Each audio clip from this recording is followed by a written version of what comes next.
yang diutangi ini nagihnya terlalu kasar gitu sampai datang ke pekerjaannya, lalu dia emosi, mungkin dia emosi. Udah kepake buat bayar rumah itu aja.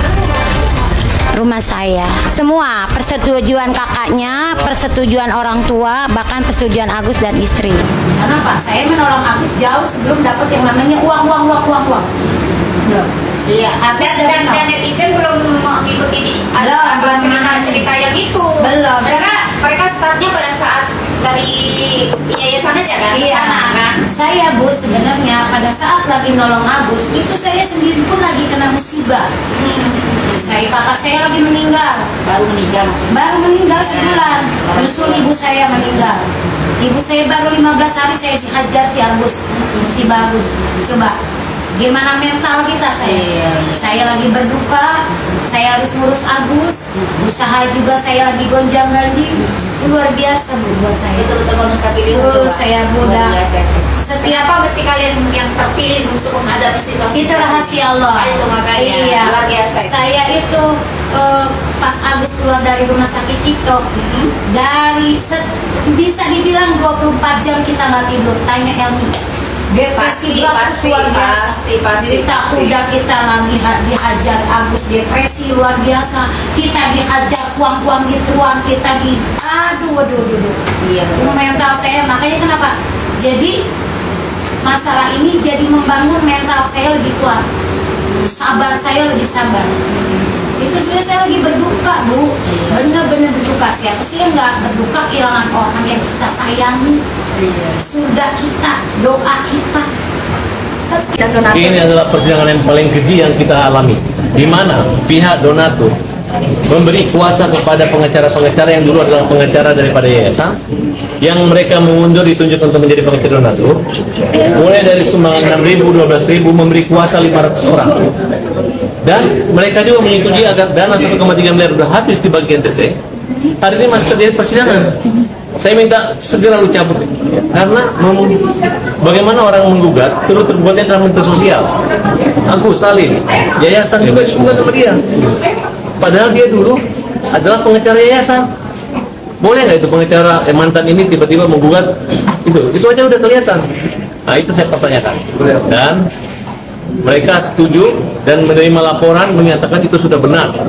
Kemudian mereka membuat laporan kepada Menteri Sosial, mereka masih menggugat Menteri Sosial. Nah hari ini mereka datang terlambat. Nah, jadi ingat, catat siapa-siapa saja pengacara donatur dan siap-siap termasuk donaturnya kita akan laporkan bahwa kalian main-main hanya mempermalukan Agus, ya. Yaitu yang 500, tapi yang 7.500 kita anggap masih positif. Bahkan uang kalian saat ini digunakan untuk menyumbang dan lagi berproses oleh tim pembela kaum lemah ini semua. Ini kawan-kawan semua yang siap membela Agus. Karena mereka nggak serius, main-main. Kita datang jam 10 pagi, mereka datangnya jam 2, diskorsing lagi jam 2.15. Ya, karena memang permainan. Ini kontentor aja mereka main. Dan agenda sebenarnya hari ini untuk apa sih Pak? Ya, di sini masih pemanggilan para pihak yang belum hadir, diantaranya dari pihak yayasan sudah hadir. Nah, dari pihak Agus sudah hadir langsung. Denny Sumargo nggak ada ya? Pasti ditunda lagi kalau nggak ada. Tahu diri nggak sih?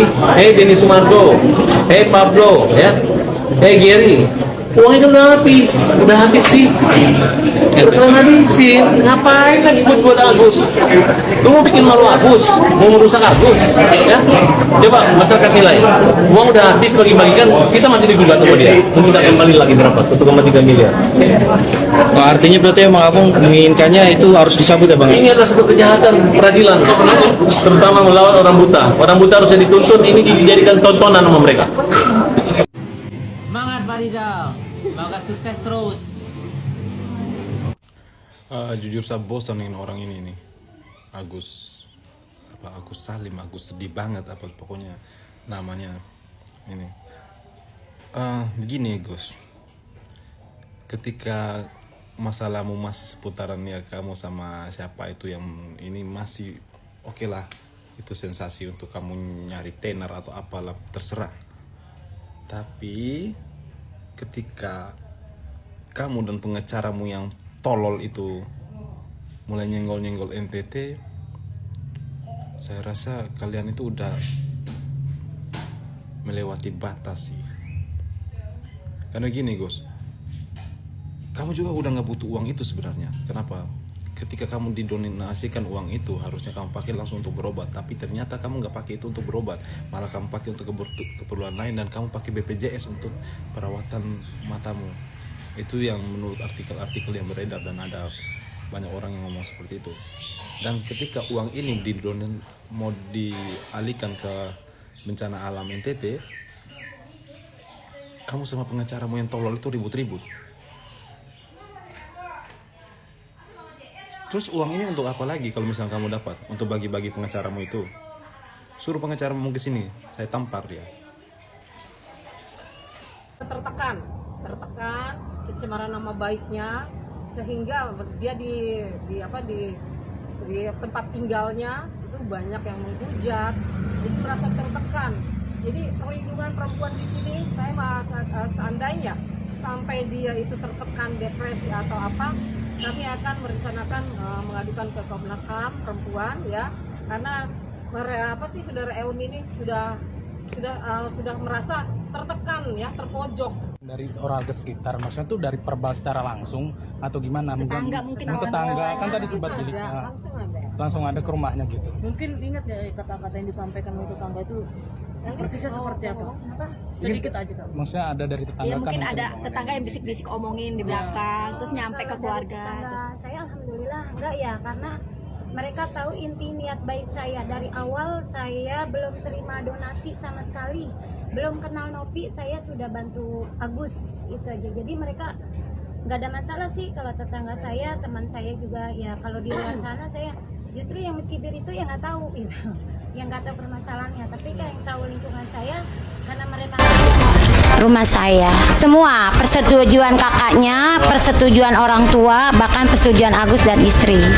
Enggak kita pinjem atau gimana, enggak, tapi memang mereka yang memberikan dengan ikhlas. Enggak dianggap utang sama Agus, karena pada dasarnya pas selesai penyerahan itu saya juga sempat ada janji sama Agus, Gus, kalau memang ini uang udah dipakai sama anak-anak Wawa untuk menyelesaikan itu rumah, jadi biarkan Wawa cicil gitu, nanti Wawa cicil, kalaupun memang Wawa belum nyicil, Wawa serahin sertifikatnya ke Agus atau ke Abah. Tapi Agus dan Abah nggak mau, udah kepake buat bayar rumah gitu aja, rumah saya.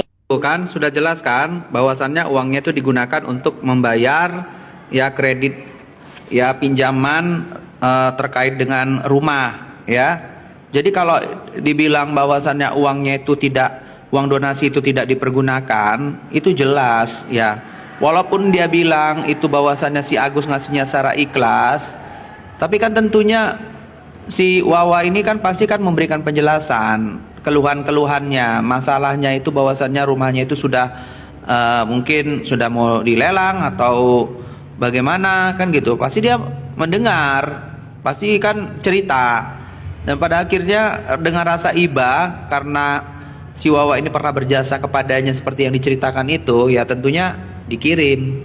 Jadi kalau yang namanya itu dilaporkan itu si Teh Novi Pratiwi itu yang punya yayasan itu dilaporin atas dasar telah memfitnah ya dan memberikan ancaman, ya itu udah nggak benar. Kenapa?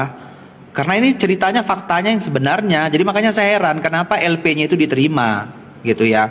LP-nya itu diterima oleh pihak kepolisian tanpa menganalisis terlebih dahulu ya bahwasannya beritanya ini seperti apa. Tapi ya udahlah, namanya ke pihak kepolisian ya silahkan aja untuk menerima LP, tapi kan kelanjutan perkaranya ini kan kita lihat seperti apa pembuktiannya. Kalau memang uang itu memang benar ya itu disalahgunakan ya kan, bukan untuk mata, karena donasi itu diperuntukkan untuk operasi mata, untuk perobatan mata, bukan untuk membayar cicilan di bank.